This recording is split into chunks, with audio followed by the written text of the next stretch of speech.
Imagine opening your eyes for the very first time and realizing you have three of them. Actually, nine, because you were born with three heads, three sets of jaws, and one miserable body chained to the gates of hell. Congratulations.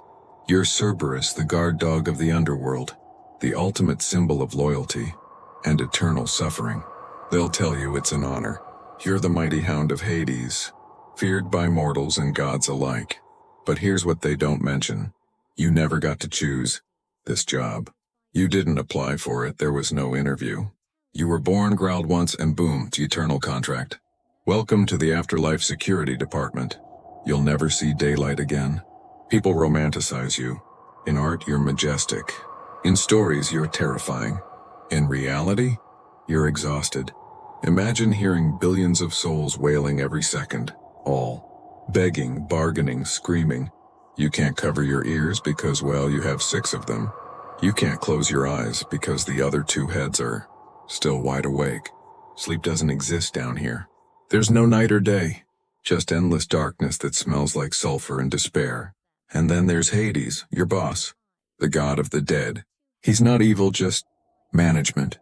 The kind that never says thank you, but always reminds you of your mistakes. He doesn't feed you. You don't need food. You don't even need rest. The only thing you need is to stay put, forever, at the same spot, watching ghosts pass by like commuters on the world's saddest subway line. You'd think being immortal would be cool. Nope. Immortality without change isn't life, it's punishment. Every whimper echoes for eternity. Every command you obey, every intruder you chase, every moment you realize, none of this will ever end. You can't die, you can't quit. You can't even pretend to be sick because, technically, you're already in the underworld. Let's talk about those 3 heads for a second. People think that means triple the power. Sure. It also means triple the hunger, triple the headaches, triple the internal arguing. One head wants to bark, one wants to bite, and the third is just overthinking everything. Sometimes they fight each other mid-shift. It's chaos on a leash. Imagine your own brain having an argument. Now imagine it's audible with teeth. You try to focus on your job, guard the gate, scare the mortals, but it's hard when one head starts reminiscing about sunlight it's never actually seen. The other starts drooling because a soul walked by smelling faintly of roasted lamb. The third just wants to know if loyalty still matters when your master is death itself, and yet no one thanks you. No one writes songs about the dog that kept the dead from escaping. You're not a hero. You're not even a villain. You're background noise, a mythological checkpoint. The last thing a soul sees before vanishing forever. Once a mortal named Orpheus came down, strumming his lyre. You wanted to be professional, to growl, to stand guard. But the music hit you like a tranquilizer of sadness. It wasn't magic, it was melancholy. It reminded you of a world you'll never walk again, of warmth you've never felt. You fell asleep, and for the first time in existence, you dreamed, not of hell, but of grass, of rain, of someone scratching behind your ears. Then you woke up, alone. The gate was still there, the screams were still there, and you realized even in your dreams you're still chained. That's the tragedy of Cerberus. He's the monster everyone remembers but no one understands. To the living, he's terrifying. To the dead, he's just another obstacle. To himself, he's nothing. Just a creature built for a purpose that never ends. Because guarding hell sounds powerful until you realize it means you never get to leave. Centuries blur together when you're immortal. The same stone beneath your claws. The same echoing screams bouncing off the cavern walls. The same orders from Hades. Keep them in. Keep the living out. He doesn't even look at you anymore. You're just part of the scenery now, like a guardrail or a warning sign. The souls don't look at you either. They used to at first, terrified, trembling, whispering prayers. But over time, even they stopped caring. You're not the terrifying beast anymore. You're just the routine. Sometimes you wonder what the point of fear even is when no one feels it anymore. When mortals die, they cross the stick, see you, and mutter, "Oh yeah, that dog thing." They don't scream. They don't bow. They just shuffle past, numb and gray, like customers leaving a store that never closes. That's your job, not to terrify, not to punish, just to exist. Forever. Then of course came Hercules, the great hero, golden boy of Olympus. You'd think fighting a demigod might bring some excitement into your miserable eternity. Nope, he didn't even kill you. He just wrestled you, dragged you up to the surface like some mythological trophy, and showed you off. Look everyone, I brought the dog from hell. You meanwhile were half blind from sunlight, gasping for air that didn't burn, wondering what was happening. The mortals screamed when they saw you, not from awe, from horror. They threw stones. They called you a monster, you the loyal servant, humiliated before the living you'd never even harmed. The sun scorched your fur, your eyes watered, and for a fleeting moment, you realized you didn't belong anywhere. Not in the world of the living, not in the world of the dead. You were a freak in both. Eventually, Hercules returned you to the underworld. Mercy, they called it. You called it exile. The first taste of freedom you'd ever had, ripped away in seconds. The smell of fresh air replaced again by ash and rot. And when Hades saw you, he didn't even ask if you were okay. He just pointed at the gate, back to work. You didn't bark. You didn't growl. You just obeyed. That's the worst part of it all, the obedience. It's carved into your soul. You don't get to rebel, you don't get to question. You just stand there staring into the void, while the void stares back and whispers, "Good boy." But you know what's funny? The myths that survived all twisted the story. They said Hercules defeated you, as if you fought him, as if you had a choice, as if you were anything more than a chained beast dragged along for someone else's glory. You became a side note in someone else's triumph. The guard dog of hell turned into a prop in a hero's tale.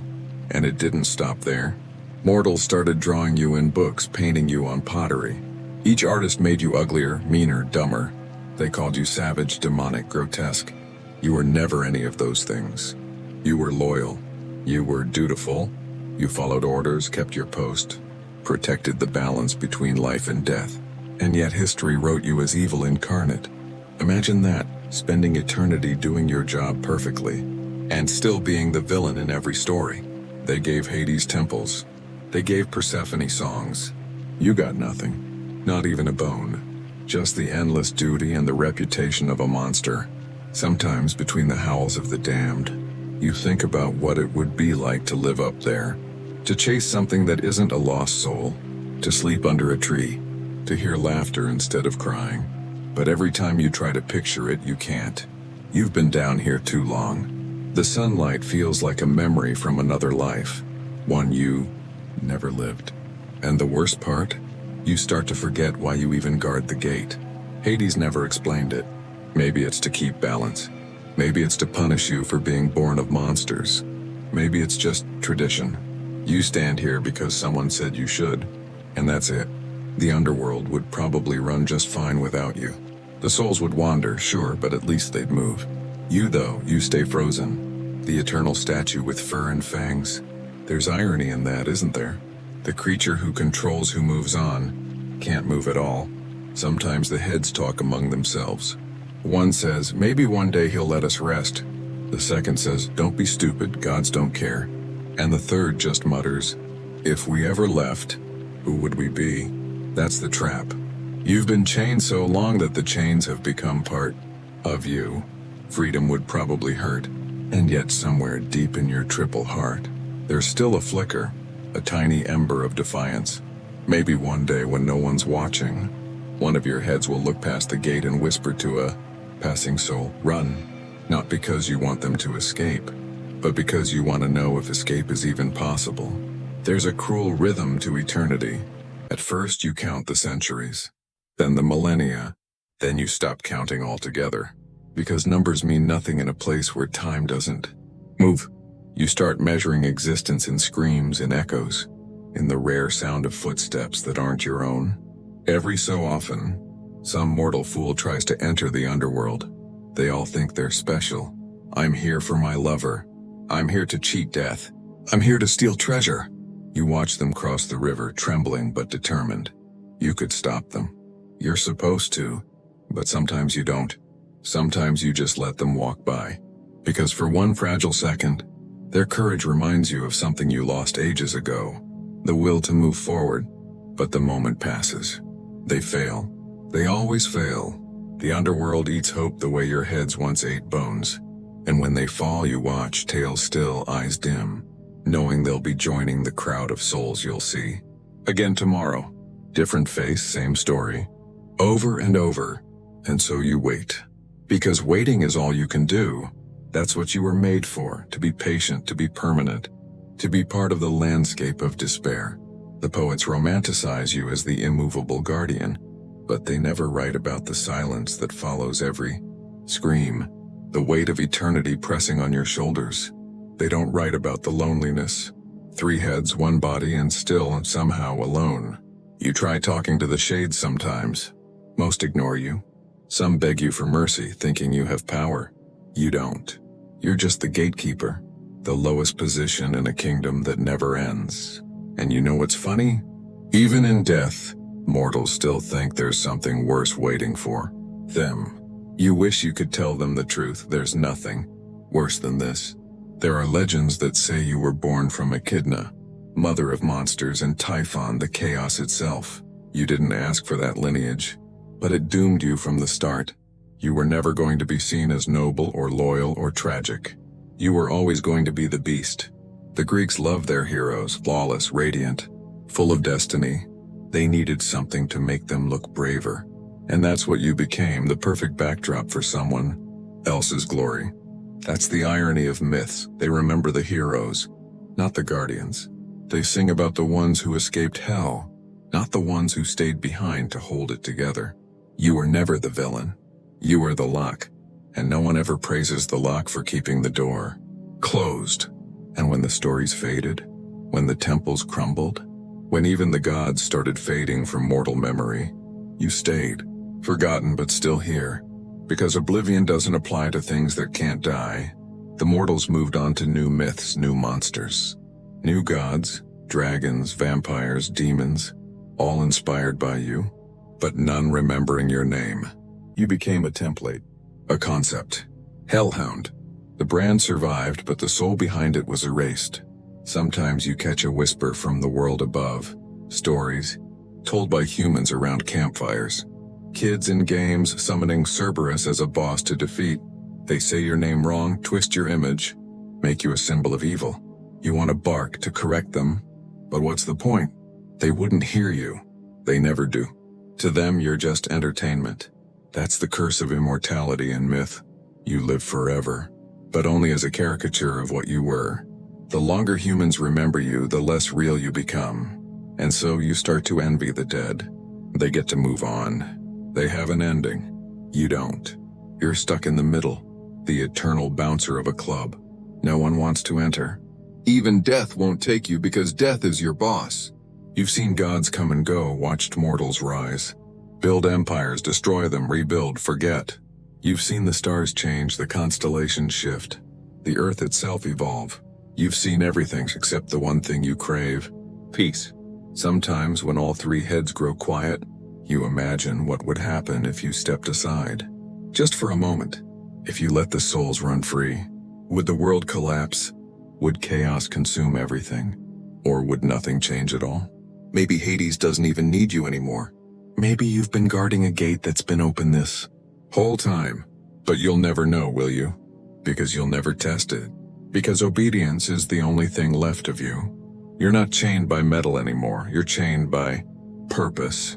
And what's worse than being chained by purpose? Being proud of it. Because even after all the pain, all the solitude, there's still that tiny voice. The one that says, I have a duty. You hate that voice. You want to silence it. But it's louder than all 3 heads combined. It's what keeps you standing. It's what keeps you trapped. So you stand, forever, watching, waiting, remembering what it was like to almost be free. You start to realize something disturbing. Even misery becomes routine. After a few millennia, the pain dulls into a kind of background static and you stop, noticing the screams, the sulfur, the endless river of shades. It's like a song you've heard so many times that silence would feel wrong. That's how deep the curse goes. Hell doesn't need to burn you, it just keeps you comfortable, enough to stop fighting. That's what eternity really is, not fire and torture, but endless repetition. The same gate, the same shadows, the same purpose. And you, loyal as ever, still standing guard, even though there's nothing left to guard. The souls no longer try to escape. The gods no longer visit. You've become a relic in an abandoned kingdom. The gate of the underworld doesn't even need a guard anymore. It just has one out of habit. Sometimes, in the stillness, your three heads talk to each other about what might come. Next, one says, maybe when everything ends, we'll finally rest. The second replies, what if it never ends? And the third, the tired one, just whispers, then we'll keep watching. There's no rebellion in you anymore, just endurance. That's what people don't understand about monsters. They think you're filled with rage and hunger. But most of the time you're just tired. Too tired to fight, too faithful to quit. And if there's any real cruelty in your story, it's this: you did everything right. You never betrayed your master. You never failed your post. You protected the order of life and death itself. And your reward? Eternal invisibility. Everyone remembers the gate, no one remembers the guardian. When mortals tell your story, they say you're terrifying. But if they could stand where you stand, see what you see in the endless line of lost souls, the decay of eternity, the fading of gods, well, they wouldn't call you terrifying. They'd call you tragic. Maybe that's what being a myth really means. You stop being a creature and become a lesson. You were built to remind mortals that some doors should never be opened. But the irony is, you've been guarding one that never truly closed. And so you keep watching. The river flows.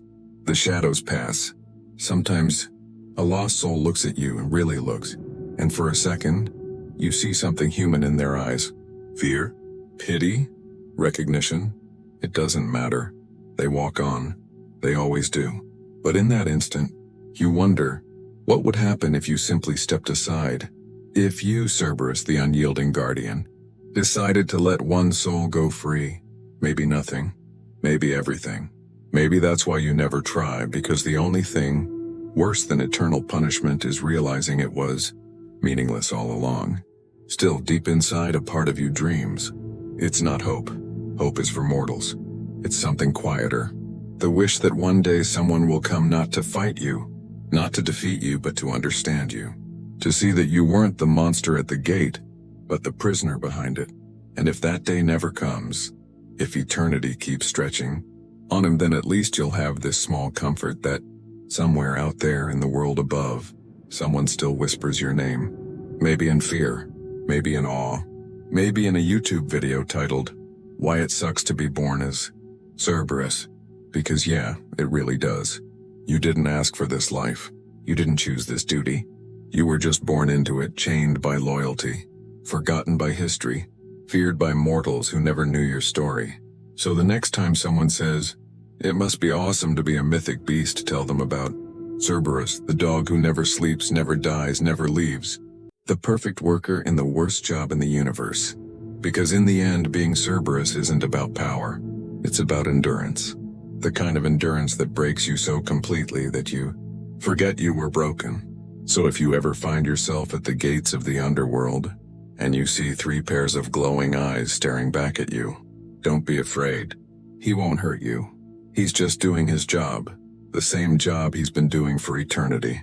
And if you listen closely, maybe, just maybe, you'll hear a whisper behind the growl. Run! Not because he wants to stop you, but because he wants you to go where he never could. Because nothing, not even a god's hound, deserves to live forever in a world that never changes.